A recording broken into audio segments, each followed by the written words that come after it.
worse and worse and worse.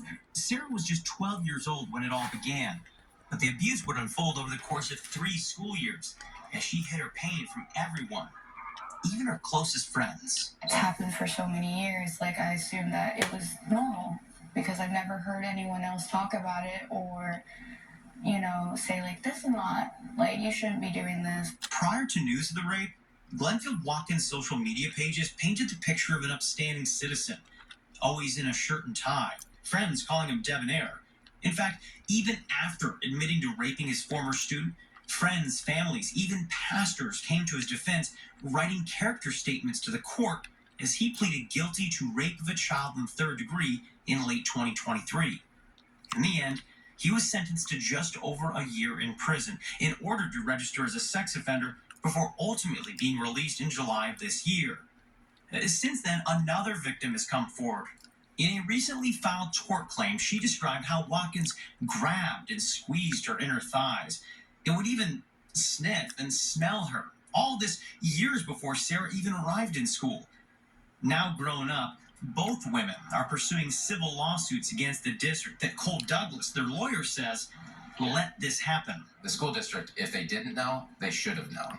But in this case, we do know that the district was put on notice when a district or a school administrator walked in on an act taking place. That act, according to Sarah, took place in a closed classroom with shades drawn. She told us she thought she'd been caught. The administrator came in, asked what's wrong. He was silent for a second, looked at both of us, and he said, okay, and he walked out.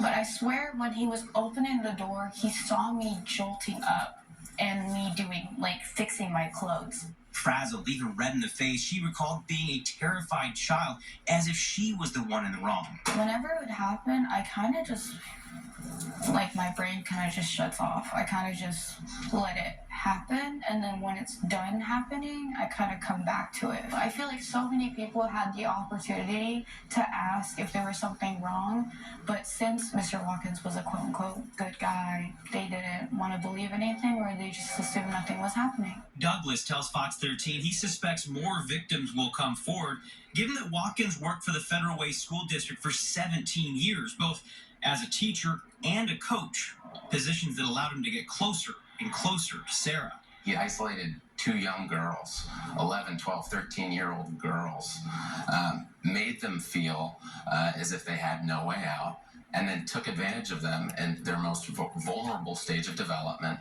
and used them as a toy. Schools don't typically comment on pending litigation, but in a statement, Federal Way School District responded to Fox 13 saying, in part, quote, "We hold all our staff to high standards and the highest expectations.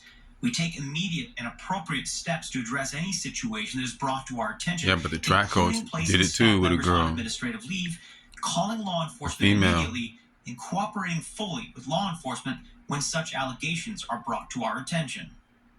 I remember that. Now, for Sarah, those words aren't enough. The other woman who you just heard about in our story, well, her abuse took place between 2010 and 2011. That would actually leave a 3-year gap between their experiences. Sarah's hope is that by going public, she can empower other victims to share their own stories. Back to you. Thank you, Matthew. A man thought his life was at